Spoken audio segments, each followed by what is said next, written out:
반갑습니다. 종신대 신대원의 실전신학교수 양현표입니다.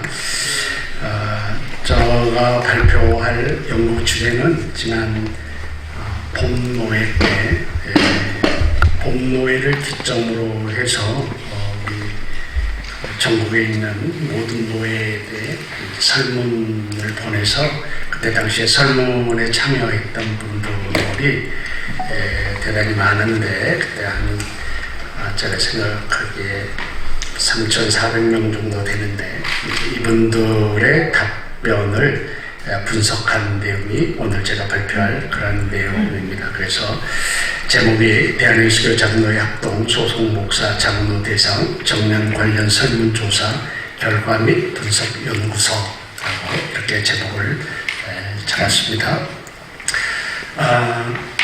앞에서 우리 교수님께서 다 배경을 다 말씀해 주셨기 때문에 저는 생략을 하겠습니다. 다만 이 정년 문제가 이제 뜨거운 논의의 주제가 됐다는 사실, 그래서 우리 교단도 결국은 이 문제를 반드시 짚고 넘어가야 된다라는 그런 시점이 됐다는 것입니다. 제 논지에 의하면 조만간 우리 교단은 목사 부족 사태가 올 게 분명합니다. 지금 생각과 달리 목사 부족 사태가 옵니다. 왜냐하면은 대부분의 담임 목사님들이 베이비 부모 세대에 있습니다. 그래서 향후 10년 동안에 8,000명이 아마 은퇴를 하게 될 겁니다. 70세 정년에 의해서 8,000명 정도가 은퇴를 하게 됩니다. 그러면은 8,000명이 채워져야 되는데 현 교세를 단순히 숫자적으로 요구한다고 하면은 분석하면 8,000명이 더 필요한데 10년 동안 들어와야 되는데 현실적으로 그건 매우 어렵습니다. 그러면은 목사 부족 사태가 조만간 오게 되고요. 목사 부족 사태가 오게 되면은 정년 제도는 죽어버린 제도가 될 겁니다. 우리가 이 제도를 유지하든 유지하지 않든 지금 거의 우리 교단에 있는 이중직 목사님 금지가 있는데 사실은 거의 죽은 법이거든요. 현장에서는 거의 이중직으로 다 먹고 살고 있지 않습니까? 아마 이런 제도가 되기 쉽습니다. 제가 생각하기에 반드시 정년 제도는 향후에 없어질 제도라고 저는 확신합니다. 그래서 그때에 대해서 우리가 우왕좌왕하기보다는 지금부터 거기에 대한 대안을 좀 마련해 가야 되지 않느냐 하는 게 제가 가지고 있는 제 논지입니다. 제 75회 초에 1990년, 그러니까 30년 전에 이 제도가 우리 교단에 들어왔습니다. 그러니까 원래부터 있었던 제도가 아니라 우리 필요에 의해서 30년 전에 이 제도가 우리 교단에 들어왔죠. 그런데 저도 찾아보고 작년 연구자분께서도 왜 그때 이 정년 제도가 들어왔느냐를 찾는데 그 이유를 찾지 못했습니다. 당사자도 잘 모르겠다고 그러신 것 같아요. 그래서 왜 이 제도가 우리 교단에 들어왔는지 그 이유를 알면 지금 우리가 이 논의를 하는데 훨씬 더 좋을 것 같습니다. 왜 그게 들어왔는지를 생각하면 그러면 지금은 그때 그 이유와 비교해서 지금 이유는 어떻게 변화됐는데 그렇다면 우리가 조치를 좀 더 적극적으로 할 수 있지 않겠느냐 하는 생각이 있습니다. 그래서 이런 문제가 이제 이슈가 됐고요. 그래서 벌써 2년째 보통 총회에서 특별위원회를 만들면은 1년이 존속하는데 작년에 이어서 2년째 이 위원회를 유지를 시켰고요. 1년 연구를 더하게 하셔서 저는 이상하게 여기에 엮여서 2년째 이 부담스러운 발표를 제가 지금 하고 있는 중입니다. 두 번째로 정년 제도에 대한 논의의 핵심을 좀 요약을 해보겠습니다. 정년을 연장해야 한다고 주장하는 측은 한 7가지 정도 됩니다. 평균 수명의 연장, 저출산 고령사의 건강지수의 향상, 성경과 헌법 정신, 생애의 목회자 생존, 농어산촌, 교회 폐담의 방지, 신학생 수의 감소. 그러나 정년을 현행 동안 하향해야 한다고 주장하는 측도 논리가 당당합니다. 노화 현상, 우리 교수님께서 앞에서 다 발표해 주신 게 노화 현상이거든요, 사실은. 그리고 또 시대의 공공성, 차세대에게 기회를 주는 양육. 여러분들이 화면에 보고 있다시피 이 왼쪽에 7가지나 오른쪽에 3가지나 전부 다 당당한 이유들을 갖고 있고 어느 쪽을 생각하느냐에 따라서도 아무런 잘못이 없는 그런 논리들을 갖고 있는 내용이라고 판단이 됩니다. 그래서 이제 설문조사의 내용인데요. 설문조사는 지금까지 작년에 한 번, 올해 한 번, 두 번 했던 것을 했습니다. 그래서 작년에는 백사의 총내 목사님과 장로님들 중심으로 설문조사를 했습니다. 그때 802명이 응답을 해주셨고요. 올해는 161개 전국 노회, 봄노회 때 설문지를 보내서 거기서 장로님들과 목사님들이 답변을 했는데 무려 3,425명이 답변을 해주셨습니다. 그래서 이걸 가지고 이제 이야기를 하는데 작년에 했던 것에 비해서 올해 그 참여자들이 굉장히 많아졌습니다. 그래서 훨씬 많은 참여자를 위해서 교단의 폭넓고 또 정확한 여론을 파악할 수 있는 근거가 되지 않겠는가 이런 생각이 들고요. 또 저는 오늘 발표의 분석을 주로 목사님들 중심으로 했습니다. 당사자들이니까 목사님들, 목사 대상자들 좀 중심으로 했는데 정년에 관한 목사들의 의향을 보다 더 자세히 이 화면을 안 남겼군요. 정년에 대한 목사들의 의향을 보다 더 자세히 알 수 있지 않을까 하는 생각이 듭니다. 그리고 또 한 가지 제가 이 연구를 분석을 하면서 느끼는 게 뭐였는가 하면은 우리 교단은 무려 3,400명이 대답을 한 거거든요.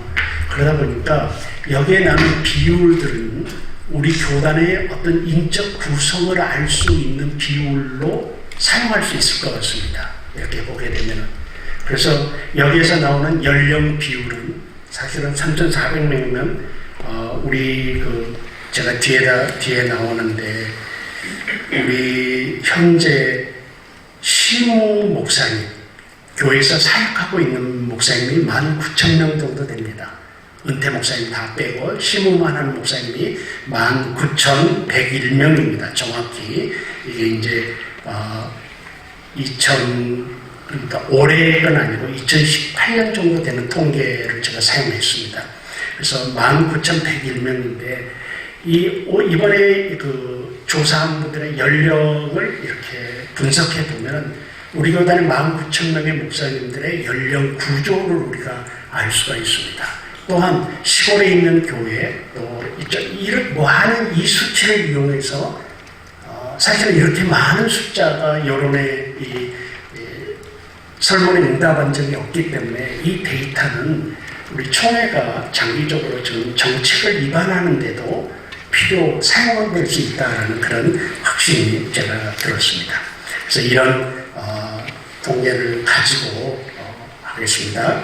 목사가 2,638명, 장로님들이 787명, 그래서 3,425명이 이 설문에 응답을 했습니다.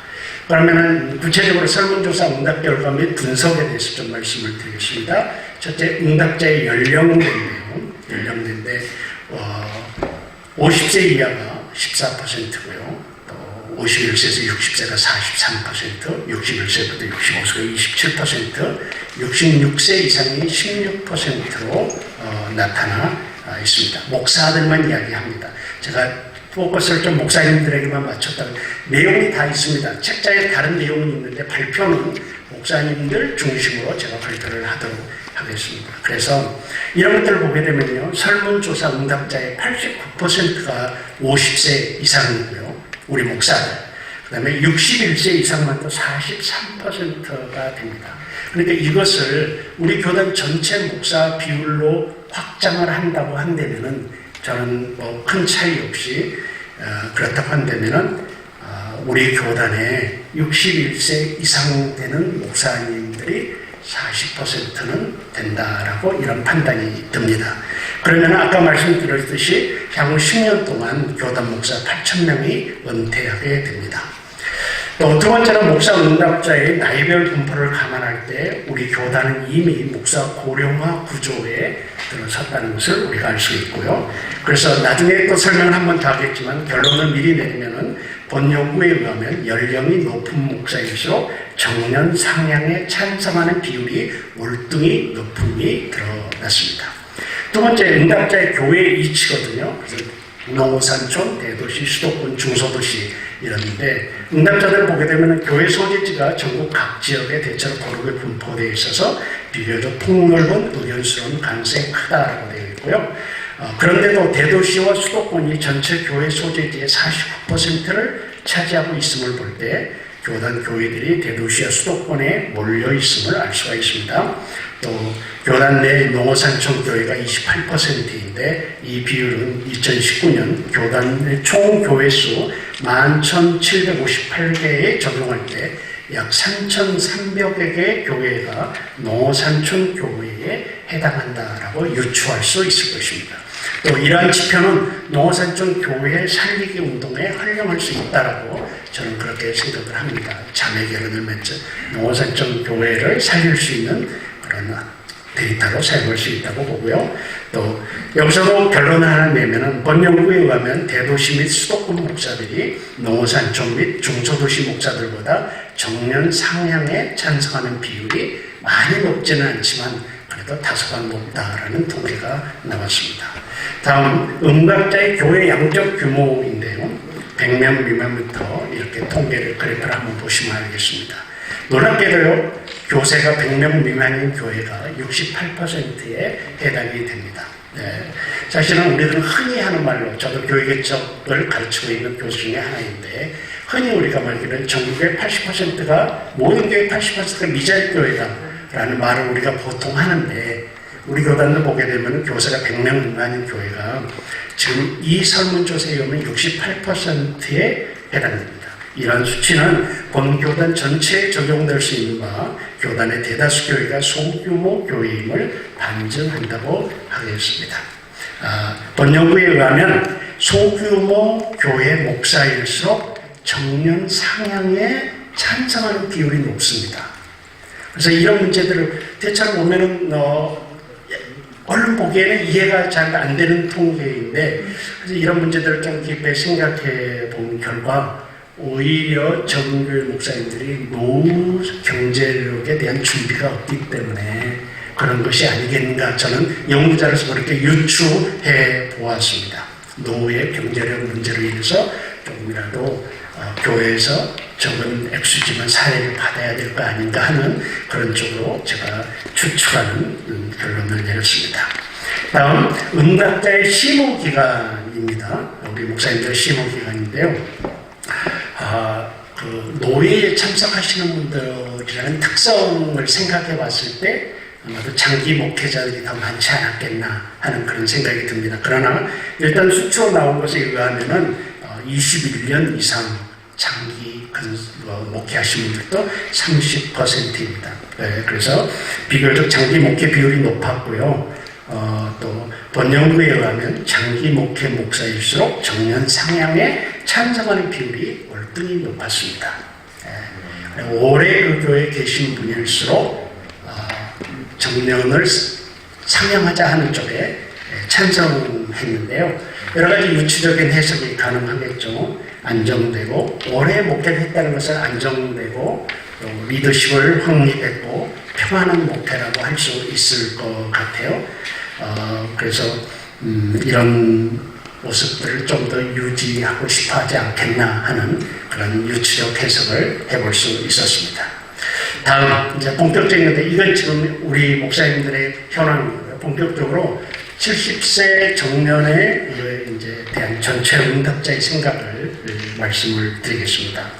전체 3,000명이 넘는 응답자인데 상향해야 한다가 38%, 현행대로 유지돼야 된다가 47%, 하향해야 한다가 15%로 나타났습니다. 이건 앞에서 발표해 주신 수치 차이는 있지만은 결과는 우리 교수님의 발표와 그 교수님 40몇 명이라고 했죠. 그거와 똑같은 그런 그 결론이 나옵니다. 그래서 정년 상향 찬성대 반대가 약 40대 60으로 정년 상향에 부정적인 것이 우리 교단의 상황입니다. 정년을 하향해야 한다고 답한 이들도 16%라는 사실을 우리가 좀 기억해 볼 필요가 있습니다. 16%는 작은 것이 아닙니다. 물론 저는 40%라는 찬성자의 숫자를 가볍게 봐서는 안 된다고 생각합니다. 40%는 어마어마한 숫자거든요. 물론 60%는 더 큰 숫자지만요. 그리고 정년을 하향해야 한다고 답한 이들도 16%에 해당합니다. 그래서 설문 응답자의 대체적인 정서는 정년 상향 조정에 반대하고 현재를 유지하거나 오히려 하향 조정해야 한다라는 그런 것입니다. 그리고 이제 다양한 조건을 이 통계에다가 우리 이제 전문가들과 더불어서 제가 좀 이렇게 같이 연구했던 저를 도와주는 분들과 더불어서 이 통계를, 이 설문을 가지고 다양한 옵션을 붙여보았습니다. 그래가지고 어떻게 통계가 나오는지, 여론이 나오는지를 조사했는데, 여러분 자료집에 57페이지에 그 내용이 나와 있습니다. 거기서부터 몇 페이지에 걸쳐 나와 있는데, 첫째는 목사들만의 70세 정년에 대한 생각, 두 번째 장로들만의 70세 정년에 대한 생각. 여러분 흥미롭지 않습니까? 거기에 보시게 되면요, 목사들만의 70세 정년에 대한 생각은 목사들은 44%가 상향해야 된다고 주장을 합니다. 그렇게 대답을 했습니다. 그런데 장로님들은요 17%만이 상향해야 된다고 대답을 합니다. 그리고요 오히려 하향해야 한다고 주장하는 것이 목사들은 11%가 있습니다. 그러나 장로님들은 31%가 하향해야 된다고 주장을 합니다. 그러니까 이 통계를 보면서 목사와 장로들의 관점이 확연히 다른 것입니다. 이 정년 제도에 대해서 완전히 다름을 우리가 보게 됩니다. 유지한다는 것은 좀 비슷합니다. 이대로 유지해야 된다는 것은 목사들은 45%, 장로들은 52%. 근데 거기는 차이가 나지만 그래도 얼마 차이 안 나는데, 상향과 하향에 있어서는 장로님과 목사들, 장로와 목사들 사이에 엄청난 그런 차이점이 있음을 발견하게 됩니다. 또 대도시와 수도권 지역 목사들의 생각도 있습니다. 그들은 45%가 참 올려야 된다고 했지만, 기타 지역, 농어산촌 중소도시 목사들은 43%가 올리고, 그러나 47%는 유지하고 10%는 내리자, 이렇게 주장하는 그런 자료집에 있으니까 여러분들이 그 각 항목에 대해서 여러분들이 좀 참고를 해 보셨으면 좋겠습니다. 그래서 분석을, 이 내용을 이렇게 다양한 옵션을 줘서 내린 결론을 분석을 해 보니까, 첫째가 정년을 상향해야 한다는 비율이 목사 그룹과 장로 그룹 사이에 형격한 차이가 납니다. 44대 17입니다. 44대 17. 그리고 두 번째, 목사들의 정년에 대한 생각에 있어서 지역별 차이는 거의 없는 것 같습니다. 세 번째, 목사들의 심호 기간에 따라서 정년에 대해 큰 차이가 있음이 발견됩니다. 그래서 어느 시점을 잡을까 하다가 16년이라는 시점을 잡아봤습니다. 16년 이상 심호하신 분, 16년 이하 심호하신 분. 그랬더니 16년 이상을 심호하신 분은 53%가 상향하자고 합니다. 그런데 16년보다 밑에 목회하신 분들은 37%만이 상향하고 나머지는 유지나 하향해야 된다고 주장을 합니다. 그러니까 이렇게 봤을 때 장기 목회로 갈수록 사실은 정년 상향에 대한 지지가 높고요. 단기 목회에 계신 분일수록 정년 유지나 하향에 대한 지지가 크다는 것을 발견할 수 있었습니다. 또 네 번째로 목사들의 연령에 따라서도 정년에 대한 생각의 차이가 큽니다. 그래서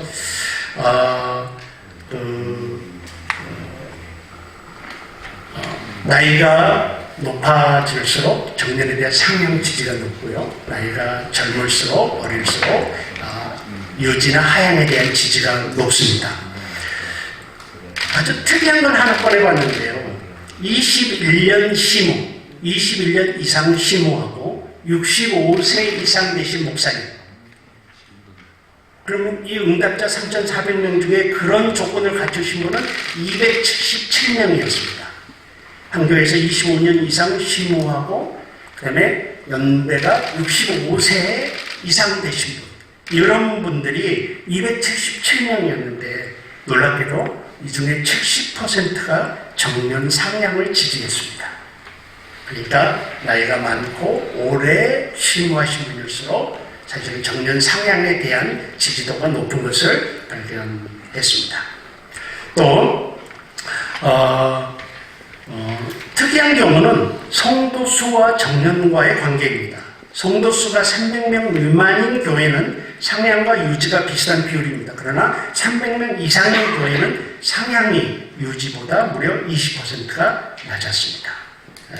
그리고 이렇게 봤을 때 이제 이런 생각을 했습니다. 이 연구자는 목사들의 은퇴 후 삶이 좀 중요하구나. 이런 여러 통계들을 통해서 공통적인 제가 갖게 되는 인상은 목사들이 은퇴 후에 정년이 언제이든 상관없이 정년 이후에 은퇴한 후에 목사들의 삶이 정말 중요하구나. 거기에 대한 관심이 많구나라는 그런 생각을 했습니다. 이런 것들이 나오면은 교회도 이제 그런 입장에서 좀 접근할 수 있겠고요. 목사들도 자신이 아직 현역에 있을 때 그런 준비를 좀 해야 되겠고요. 또 사실 은퇴 목사님들이 굉장한 노하우, 목회적 노하우와 기술들을 갖고 있는데 은퇴한 이후에는 그것들을 활용할 방법이 없는 거라는 생각이 들었습니다. 그래서 혹시 총회 차원에서라도 또는 어떤 차원에서라도 이들의 그 풍성한 인적 자원, 은퇴 이후에 단지 나이 때문에 끝내는 게 아니라 그들이 축적해온 어떤 목회적 자원이나 그런 노하우나 이런 것들을 활용할 수 있는 제도적인 그런 정치들이 총회 차원이라도 좀 마련되면은 은퇴하시는 분들이 은퇴 이후의 삶에 대한 두려움이 좀 없어지지 않겠나 하는 그런 생각이 연구를 하면서 들었습니다. 그 다음에 7번부터는 이제 여러분들이 잘 아는 내용들, 농어산천교회에 속한 목사와 장로 70세 정년에 대한 생각이고요. 그래서 농어산천교회에서는 목사님들은 정년을 연장하자는 게 52%입니다. 근데 농어산천교회 장로님들은 정년을 연장하자는 게 25%밖에 되지 않습니다. 25%. 자료집에 다 나오니까 참고하셨으면 좋겠어요. 그러니까 농어산천교회 장로님일수록 자기 담임 목사님이 정년을 빨리 해서 나가기를 원하는 거예요. 이게 한번 생각을 해보셨으면 좋겠습니다. 왜 거기서 농어산천 장로님들이 특별히 정년제도의 하향 쪽을 주장하고 있는지를 생각할 필요가 있을 것입니다. 자, 농어산천교회 폐당례를 방지하고 후임 목사 청빙의 어려움을 고려하여 농어산천교회 정년을 상향해야 한다는 주장에 대해서도 반대 의견이 높았습니다. 정년 상향이 46%고요. 하향이 54%였습니다. 우리 생각에 우리 앞에 교수님께서 그런 현장을 고려해야 된다고 했는데 실제로 그 현장에 있는 분들은 오히려 정년 상향을 반대하고 있는 거예요. 현장에 있는 분들. 그래서 이런 결과도 나왔고요. 특별히 이 설문조사에 있어서도 목사그룹과 장로그룹 간의 차이가 상당했는데 목사그룹은 52%가 상향에 동의했지만 장로그룹은 24%만이 동의했다고 되어 있습니다. 그 다음에 8번째로 정년을 상향 조정해야 한다고 주장하는 응답자의 이유가 있습니다. 자료를 그대로 참고하시면 됩니다. 그리고 9번째로 정년을 현행대로 유지 혹은 조정해야 한다고, 하향 조정해야 한다고 주장하는 응답자들의 이유가 나와 있습니다. 거기에 참고하시면 되겠고요. 그 다음 10번째로 정년을 조정한다면 몇 세가 적당한지에 대한 생각입니다. 근데 이건 사실은 정년을 상향 연장한다는 전제하에 이루어졌기 때문에 실제로는 그렇게 폭넓은 의견이라고 볼 수 없습니다. 앞에 찬성과 반대의 비율과 똑같이 나옵니다. 그럼에도 불구하고 한번 이야기를 해보면은 70세 미만으로 가야 된다라고 했을 때 거기에 주장하는 사람 목사들은 12%, 장로들은 33%. 70세 현행대로 유지해야 된다. 목사들은 38%, 장로들은 43%. 73세로 가자. 목사들은 13%, 장로들은 5%. 75세로 가자. 목사들은 26%, 장로들은 14%. 정년제도를 폐지하자. 목사들은 11%, 장로들은 5%. 여러분, 확연히 목사의 관점과 장로들의 관점이 여기서도 상당히 구별되고 있음을, 차이가 있음을 발견할 수 있습니다. 자, 이게 이제 분석이랑 통계를 위해서 여러분께 드렸는데, 자세한 내용들은 자료집을 참고하셨으면 좋겠습니다. 비교적 자세하게 저와 연구팀의 노력의 한계 안에서 비교적 자세하게 논점을 발표해 놓았습니다. 그렇다면 이제 제안을 좀 하도록 하겠습니다. 여러분, 제안을 위한 일반적인 전제들이 있습니다. 여러분, 어떤 제안인데요. 여러분이 뭔가를 우리는 이 문제를 이제 결정해야 되는데, 이 결정을 함에 있어서 전제들이 있을 것입니다. 누구도 전제가 없는 결정은 없습니다. 그래서 우리들이 그게 어떤 전제이든 간에 내가 이 결정을 하고 이 의견을 찬성하는 데 자기 전제가 있습니다. 그래서 우리 교단적인 차원에서 봤을 때 일반적인 전제, 우리가 지금 거론되고 있는 전제들이 첫째는 교단의 여론입니다. 교단의 여론, 설문조사 같은 거죠. 모든 설문조사는 지금 부정적으로 나오고 있습니다. 정년 연장에 대해서. 그 다음에 교단의 정년 제도의 기원입니다. 왜 우리가 역사 속에서 이 제도를 가져왔던가. 이게 필요합니다. 이게 분석되지 않으면요. 사실은 지금 껍데기만 갖고 우리가 논하게 되는 것입니다. 이건. 그래서 왜 우리가 이 정년제도를 가져왔나? 그러니까 여러분, 매체가 곧 메시지라는 말이 있습니다. 원래는 매체를 만들 때 메시지를 전달하기 위해서 매체를 만들었잖아요. 근데 세월이 지나면 메시지는 없어집니다. 그리고 매체만 남아요. 그럼 이 매체가 메시지를 바라는 것입니다. 자기 나름 매체. 지금 우리 정년제도가 그거거든요. 지금. 우리가 왜 어떤 메시지 때문에 30년 전에 정년제도를 만들었는데 지금 그 메시지가 없어진 거예요. 상황이 다 바뀐 거죠. 그리고 껍데기, 매체인 제도 자체만 남아있는 거죠. 그렇다고 한다면은 이걸 알아야죠. 원래 메시지를 알아야지 지금 이 제도를 우리가 어떻게 하든지 성공할 수 있을 것 같습니다. 근데 지금 그걸 몰라요. 아무도 몰라요. 그리고는 매체만 남아있습니다. 지금. 제도만 남아있습니다. 그래서 이걸 좀 그때와 지금의 새로운 변화를 우리가 읽어야 된다는 생각입니다. 세 번째, 일반적인 우리가 지금 이 논의를 접근하는 일반적인 논의가 사회적 상황인 것 같습니다. 사회의 시선, 공공성, 이런 것들이죠. 이렇게, 그래서 제가 분석하건데, 단순히 이런 이유들로 인해서 우리가 정년제도를 접근하려고 하는데, 오늘 시간이 없지만 제가 그러나 제안을 우리가 어떤 문제를 우리가 목사들로서 장로들로서 또 거룩한 성총회로서 어떤 우리 안의 총회를 접근할 때 우리가 사용하는 방법이 무엇인가. 저는 토마스 오덴의 방법론, 목회신학자 토마스 오덴, 우리 계통 쪽이라고는 말할 수 없지만 그러나 영향력이 있는 토마스 오덴이라는 목회신학자의 방법론을 소개하고자 합니다. 그래서 우리가 어떤 이슈를 접근할 때 오덴이 우리에게 말하는 게 첫째는 성경이라 이것입니다. 성경이 뭐라고 했느냐. 여기에 용을. 근데 이 정년 문제나 우리 교단의 많은 이슈들을 접근할 때 이걸로 접근하지 않고 앞에서 말했던 일반적인 전제들로 접근하려는 경향이 있는 것 같아서 목사로서 교단의 신학자로서 때로는 안타까움이 있습니다. 그러니까 성경이 즉 그 이슈에 관해 성경이 뭐라고 했는가? 두 번째가 전통입니다. 역사 속에서 그 이슈가 어떻게 다뤄졌는가? 세 번째 이성입니다. 우리의 판단력. 즉 인간의 이성을 사용한 지혜와 합리성에 근거한 그 판단은 무엇인가? 여러분 목회 현장에서 다 사용해야만 하는 방법인 것 같습니다. 당회의 결론이랄지 교회 중요한 정책이랄지 할 때 항상 이 세 가지를 먼저 접근을 해야 되는 거죠. 이것을 우리 이 정년 제도에 연결을 시켜서 질문을 만든다고 한다면은 그러면 목사 장로 정년 제도에 관한 성경적 원리는 무엇인가? 두 번째, 교회의 역사 속에서 목사 장로 정년 제도가 필요했는가? 역사 속에서. 세 번째, 지금 교단의 상황과 사회적 분위기가 목사 장로 정년 제도의 변화를 요청하는가? 이런 현장입니다. 그래서 성경, 전통, 이성, 이성은 현장 분석이거든요. 이 세 가지 질문을 만들어낼 수가 있다고 봅니다. 그렇다고 한다면 제가 간단히 말합니다. 첫 번째, 두 번째 질문을 묻겠습니다. 목사 장로 정년제도에 관한 성경적 원리가 무엇인가? 교회 역사 속에서 목사 장로 정년제도가 필요했는가? 저는 이 질문에 대한 답을 작년에 우리 서창원 교수님께서 연구의 내용을 그대로 인용하고 싶습니다. 저는 그 연구에 그대로 크레딧을 드리고 싶습니다.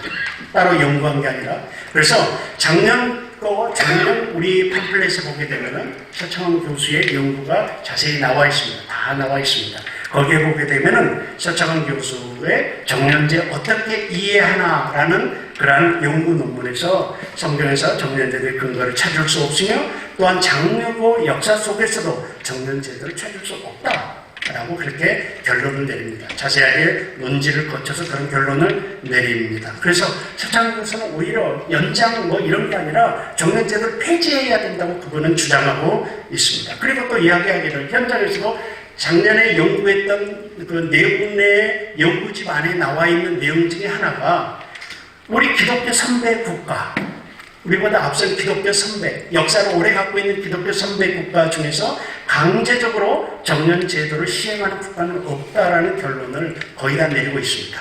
그래서 정년제도는 그들이 생각하기에 우리보다 먼저 기독교로 역사를 갖고 있었던 그런 나라에서는 정년제도가 기독교적 가치관이 아니라고 여기고 있다라고 저는 그런 생각이 들고요. 세 번째 질문, 지금 교단의 상황과 사회적 분위기가 목사, 장로, 정년제도를 변화하는가, 요청하는가라고 하는데 교단의 현재 상황과 더불어 대한민국의 실제적이고 이 복잡한 상황을 우리가 함부로 판단할 수 없습니다.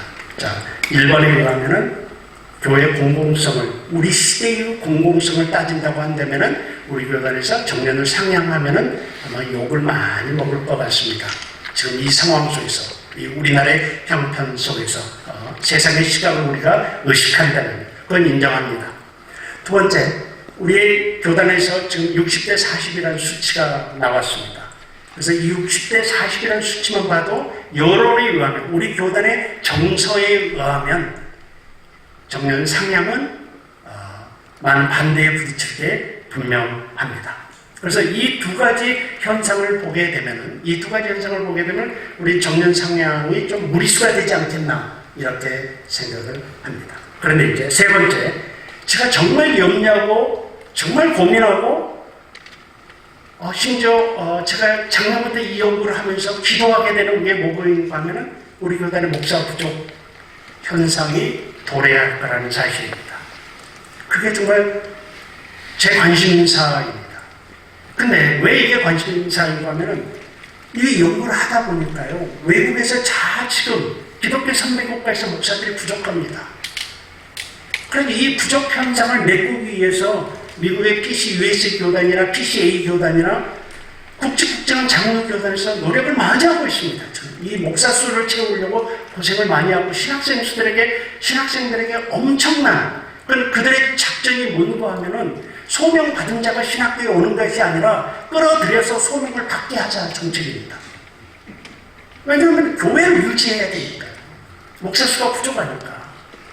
조만간 총신의 상황을 신대의 상황을 보면은 우리 그 상황이 곧 옵니다. 우리가 현역에 있어서 잘합니다. 올해 1대1입니다. 지금. 1대1입니다. 여러분 학교 들어갈 때 어땠습니까? 저는 9대1의 경쟁력을 뚫고 들어갔습니다. 우리 동기 목사님도 계시고 그럽니다. 동기여서 엮여가지고 제가 여기서 좀 이 고생을 하고 있는 겁니다. 이런 건 다. 그런데 이 부족 현상을 지금 생각해보면 외국에서 겪고 있고 우리 교단도 겪게 되고요. 그래서 앞에서 말했지만 향후 10년 동안 어마어마한 베이비 부머 세대 단임 목사들이 나가게 됩니다. 이렇게 됩니다. 그렇게 됐을 때 제일 큰 문제가 우리가 중세 말 시대를 볼 수가 있는데요. 중세 말이나 중세 시대 때 또 역사 속에서 전염병이나 여러 가지 역사적 상황에 의해서 목사들이 대거 죽고 없어지고 성직자가 부족했어요. 중세 말에. 그러니까 어떤 결과가 왔느냐. 성직자는 필요하고 제대로 된 성직자는 없고, 그러니까 아무나 성직자가 되는 게 너무 쉽게 들어온 거예요. 너무 쉽게 성직자가 되는 거예요. 그러다 보니까 질이 저하가 됩니다. 성직자가 되는 길이 쉽고 성직자들의 퀄리티가 떨어지게 되고 그 결과 교회의 퀄리티가 떨어지게 되고 그 결과 우리 기독교의 퀄리티가 떨어지게 되다. 결국은 종교계에게 한 원인을 제공하는 그러한 그 성직자의 질을 떨어지는 것들. 근데 이런 것들은 역사 속에서 굉장히 많습니다. 모든 종교가 겪고 있습니다. 어느 종교가 몰락할 때 되다 보면은 질 떨어진 성직자들, 종교인들이 자리를 잡았기 때문입니다. 근데 우리도 부족하게 되면요, 부족하게 되면 참 지금도 여러분 죄송합니다만 여기 오교수님도 여기가 있지만 해년마다 다릅니다. 학생들의 인지도가. 그러니까 학생들이 우리들이 신학을 가르치잖아요. 신학은 손에 잡히는 게 아니지 않습니까? 그러니까 어떤 형이상학적인 것을 가르치는데 그걸 인지하지 능력이 떨어지는 분들이 굉장히 많습니다. 해마다 늘어나고 있습니다. 지금 걱정입니다. 그런 면도. 그래서 이런 차원에서 봤을 때 목사 부족 현상은 굉장히 큰 문제라고 생각됩니다. 자, 정리를 제가 좀 하겠습니다. 여러분 자료집을 좀 자료집을 참고를 해 주시고요. 이러한 이 세 가지 질문을 통해서 보면은 어떤 질문은 정년을 상향해서는 안 되는 결론이 나오고요. 어떤 질문은 정년을 상향하고 정년 제도 자체를 부인하는 그러한 결과도 나옵니다. 그래서 이런 것들은 참고를 해보시고 이런 여러 것들을 조금합해서 구체적인 제안을 드리면은 정년 제도에 작년에도 제가 말씀드렸지만 정년을 연장 여기에 너무 초점이 있는데 이 문제는 단순히 정년 제도와만 관계된 거 아닙니다. 우리 교단의 미래와 관련된 굵직한 이슈입니다. 이 이슈는. 그래서 그렇게 생각했을 때 첫째는 신대원 지원자가 줄어들지 않도록 교단 차원의 방안이 필요합니다. 정말 유능한 자들을 신학교로 보내주시는 목사님들의 협조가 필요합니다. 줄어들지 않도록. 그렇지 않냐면은 여러분 지금 당장만 보면은 막 넘쳐나고 문제가 없다고 그러는데 10년 후에는 상황이 달라집니다. 그래서 그런 신대원 지원자가 줄어들지 않도록 방안을 교단 차원에서 세워야 됩니다.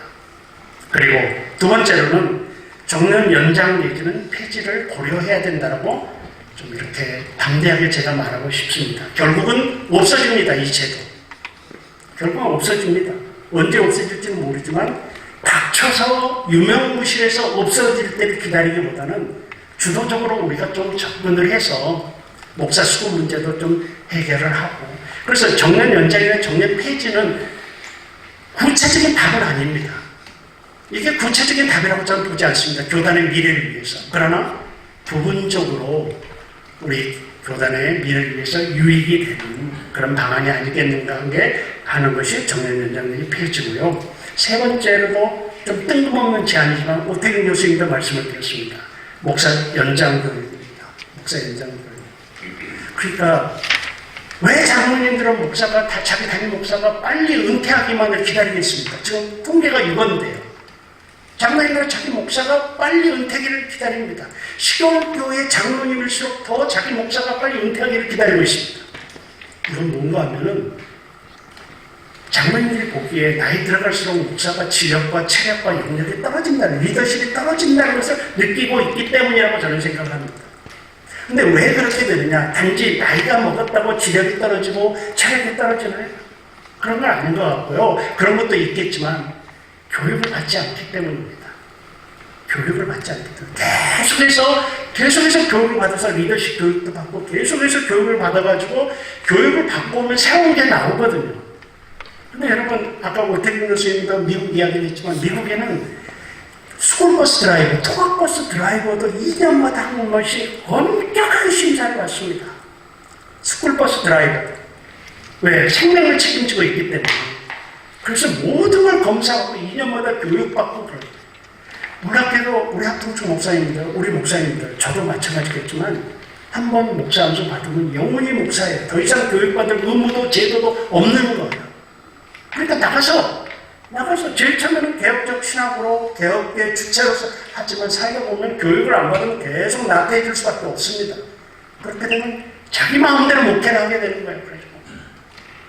교육은 절대적으로 필요합니다. 오늘 인간의 영혼을 책임지는 우리 목사들이 교육을 받아서 늘 새롭게 그래서 그 제도가 만들어져서 그래서 나이가 들수록 그 연륜과 더불어서 배움의 목표와 리더십이 더 완숙해질 수 있는 그러한 연장 제도가 마련돼야지만이 된다라고 그렇게 생각이 듭니다. 여러분들 부족한 연구를 들어주셔서 감사하고요. 여러 총회장님과 부총회장님과 말씀드렸지만 논의니까 제가 드리는 제 연구의 결과를 또 여러분들이 한 논의로 받아주시고 한번 생각해 보셨으면 좋겠다 이런 생각이 듭니다. 여기서 마치도록 하겠습니다.